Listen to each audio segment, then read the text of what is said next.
የጤና አገልግሎት ተደራሽነትና ጥራትን ለማረጋገጥ የጤና ልማት ስራ ተፈጥሮ እየተገበረ ይገኛል።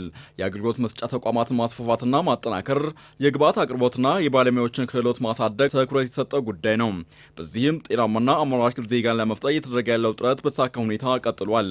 በተለይ በወሊድ ወቅት በእናቶችና በጨቅላ ህጻናት ላይ የሚደርሰውን ሞት ለመቀነስ የተሰጠው ትኩረት ውጤት እያስገኘ ነው።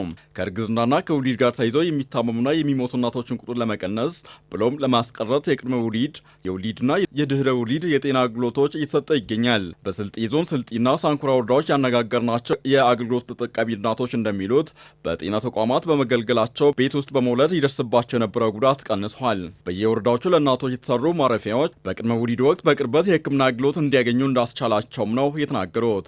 የየወረዳዎቹ የጤና ባለሙያዎች እንደሚሉት የእናቶች በሕክምና ተቋማት የመውለድ ባህላቸው እያደገ መጥቷል። በዞኑ በ2007 በግማሽ በጀት ዓመት አፈጻጸም የሚገመግም መድረክም ሰሞኑን በወራቤ ከተማ ተካሂዷል። የዞኑ ጤና መምሪያ ኃላፊ አቶ አብዲ አወል እንደተናገሩት በዞኑ ጤና ልማት ስራ ተፈጥሮ የህብረተሰቡን ጤና ለማጎልበት በተሰራው ስራ ውጤት ተመዝግቧል።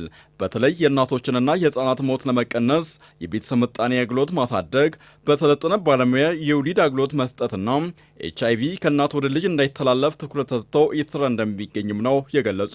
ከጤና አገልግሎት ተደራሽነት ባለፈ ጥራቱን ለማረጋገጥ የተለያዩ የጤና ልማት አደረጃጀቶች ተፈጥሮ እየተተገበረ ይገኛልም ነው ያሉት። በዞኑ በሚገኙ በ35 ጤና ጣቢያዎችም የእናቶች ማቆያ ግንባታ እየተካሄደ እንደሚገኝም አስረድቷል።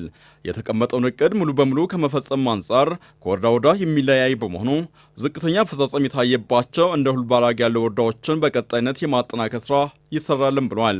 ከተገልጋይ ቁጥር መጨመር ጋር ተይዞ በአምቡላንስ አገልግሎት አሰጣጥ ጋር ተይዞ ያሉ ችግሮች በቀጣይነት የሚፈታ መሆኑንም ገልጸዋል።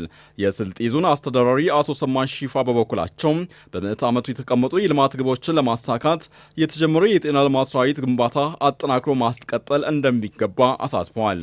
በመድረኩ የተሳካ አፈጻጸም የታየባቸውን እንደ ምስራቅ አዘርነት በርበሬ ያሉ ወረዳዎችን ተሞክሮ በማስፋት የጤና ተደራሽነትና ጥራትን ማረጋገጥ እንደሚገባም አስገንዝበዋል።